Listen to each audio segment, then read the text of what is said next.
الذین اخرجوا من دیارہم، وہ لوگ کہ جو اپنے گھروں سے نکال دیے گئے۔ یہ سب کون تھے؟ مہاجرین جو تھے، یہ مکے سے جو نکلنے پر مجبور کر دیے گئے، اہل و عیال کو چھوڑ کر نکلنے پر مجبور ہوئے۔ الذین اخرجوا من دیارہم بغیر حق، جو نکال دیے گئے اپنے گھروں سے، اپنے علاقوں سے نا حق، الا ان یقولوا ربنا اللہ، صرف اس جرم کی پاداش میں کہ انہوں نے کہا ہمارا رب اللہ ہے، ہم صرف ایک اللہ کو مانتے ہیں اور دوسرے آلہہ کو، دوسرے معبودوں کو، دوسرے دیویاں اور دیوتاؤں جو تمہارے من گھڑت ہے، ہم ان کو تسلیم کرنے کو تیار نہیں۔ وَلَوْلَا دَفْعُ اللَّهِ النَّاسَ بَعْضَهُمْ بِبَعْضٍ، اور اگر اللہ تعالی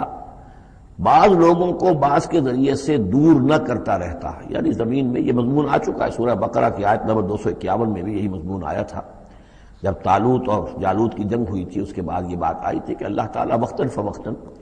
زمین کی صفائی کرتا رہتا ہے،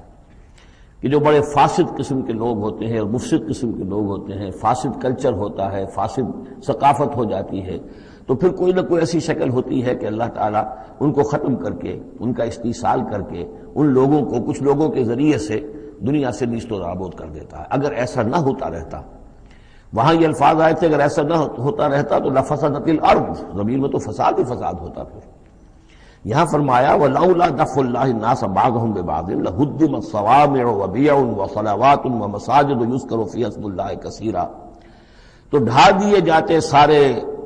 خانقاہیں اور تکیے اور سارے گرجے اور کنیسے اور ساری سینیگوگز۔ صلوتا یہ عربی زبان کا لفظ ہے، صلات ہی سے ہے، یہ عربی اور جیسا کہ میں نے عرض کیا ہے بارہا، عبرانی اور عربی زبان جو ہے یہ عبرانی زبان کا لفظ ہے صلوتا، اور عربی اور عبرانی جو ہیں یا تو سگی بہنیں ہیں، کسی ایک ہی زبان کی یہ دونوں نکلی ہوئی شاخیں ہیں، اور یا یہ کہ عبرانی ماں ہے اور عربی اس کی بیٹی ہے، یہ ان کے درمیان رشتہ ہے۔ صلات کا لفظ جو عربی میں آیا ہے اور قرآن مجید میں صلوتا یہ وہاں پر بھی موجود تھا۔ ہمارے ہاں سلام ہے، ان کا شوام ہے، تو فرق اتنا ہی ہے، وہ شین کے ساتھ اور وہ باغ اس کو گول کر کے شوام کہتے ہیں، باقی ہمارے یہاں سلام ہے، فرق اور خاص نہیں ہے۔ ان کا جو یوم کپور ہے وہ یوم کفارہ ہے، یوم یوں کا تو یوں یوم کی طرح ہے، کپور پے اور فے، جیسا کہ میں نے آپ کو بتایا تھا ذوالکفل میں پے فے کی جگہ ہو جاتی ہے، تو یوم کپور ہے ان کے ہاں، یوم کفارہ۔ تو یہ تقریباً تمام جو اصطلاحات ہیں وہ بہت ایک دوسرے کے قریب ہیں۔ تو اگر ایسا نہ ہوتا کہ اللہ تعالیٰ کچھ لوگوں کو کچھ لوگوں کے ذریعے سے اس دنیا سے نیست و نابود کرتا رہتا،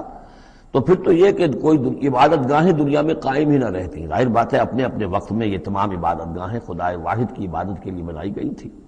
وہ مساجد اور مسجدیں یذکر فیہا اسم اللہ کثیرا، جن میں کہ اللہ تعالیٰ کا نام کثرت سے لیا جائے۔ وَلَيَنصُرَنَّ اللَّهُ مَن يَنصُرُهُ، یہ بہت اہم ہے، یہ آیت کا ٹکڑا، اور یہ ہر شخص کو یاد کر لینا چاہیے۔ لازماً اللہ مدد کرے گا ان کی جو اس کی مدد کرتے ہیں، اس میں زیادہ زور ہے وَلَيَنصُرَنَّ اللَّهُ۔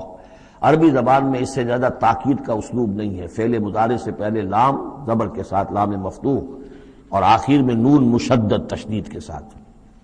افعلو یہ میں کروں گا، لافعلن میں لازماً کروں گا، یہ جو انداز ہے اس میں کوئی شک نہیں۔ وَلَيَنصُرَنَّ اللَّهُ مَن يَنصُرُهُ،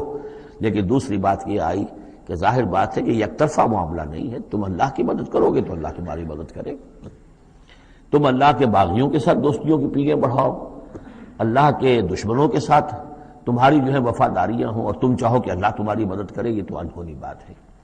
جیسے سورہ بقرہ میں ہم نے دیکھا تھا فَاذْكُرُونِی أَذْكُرْكُمْ، تم مجھے یاد رکھو میں تمہیں یاد رکھوں گا۔ اسی طرح وَلَيَنصُرَنَّ اللَّهُ مَن يَنصُرُهُ، لازماً اللہ مدد کرے گا ان کی۔ اسی سورہ مبارکہ میں ہم دیکھ چکے ہیں کہ اس کا یقین ہونا چاہیے بندہ مومن کو، اور یہ یقین اس کا بہت بڑا سہارا بنتا ہے، اس کے صبر کا اور ثبات کا اور استقامت کا۔ ورنہ یہ کہ اگر اس یقین، اس اللہ کی مدد کی امید کی رسی کو وہ کاٹ دے تو پھر اس کے لیے کوئی سہارا نہیں رہے گا۔ ان اللہ لقوی عزیز، اور پھر یہ کہ اللہ جو مدد کا وعدہ کر رہا ہے تو اللہ کوئی کمزور تو نہیں ہے، قوی ہے، زبردست ہے، توانا ہے، عزیز ہے، زبردست ہے۔